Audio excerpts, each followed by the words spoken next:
My brother is finally receiving consequences. I've been picking up the pieces for years. I'm the younger brother, the one who worked hard, built a company from scratch, and kept us all afloat without asking for praise. At first, I helped because I cared. When Jason was gambling his life away, I paid his debts to keep the collectors from our door. When my cousin fell ill, I sent $5,000 a month to my parents so they could pass it on to Aunt Jane for her treatment.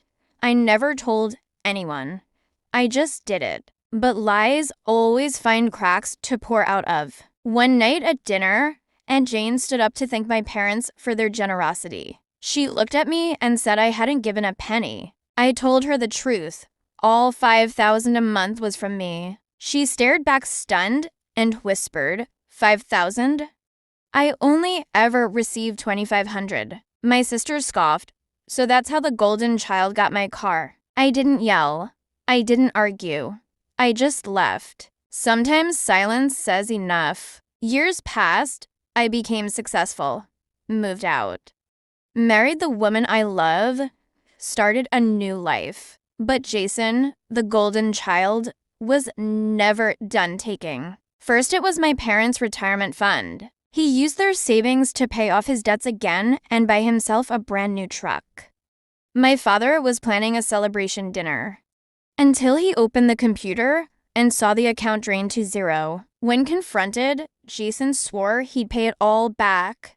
He never did. Then he took from his own wife, cheating, draining her account, flying to Turkey to meet someone new, and buying a house overseas with stolen money. And every time, he pointed fingers outward, never inward. But nothing prepared me for the day everything shattered. One night, my wife came home shaking, her clothes torn, her voice broken. She trusted me with the truth. Jason had done stuff to her in the most unforgivable and disgustingly way. I had always feared he was dangerous. The flirting, the boundary breaking. The night at our parents' anniversary when he cornered her, and I had to pull him away. Now the line was crossed forever. My hands trembled as I called the police. They took him away in handcuffs. Investigators uncovered the years of fraud, theft, and abuse. He was sentenced for the harm to my wife, for the money he stole,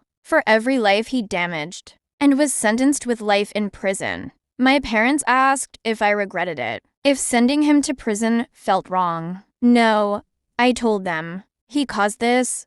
He must face it. I stood with my wife, and justice stood with us. Today, he sits behind bars, and our lives are finally free of him. My parents are rebuilding slowly. My cousin is healing.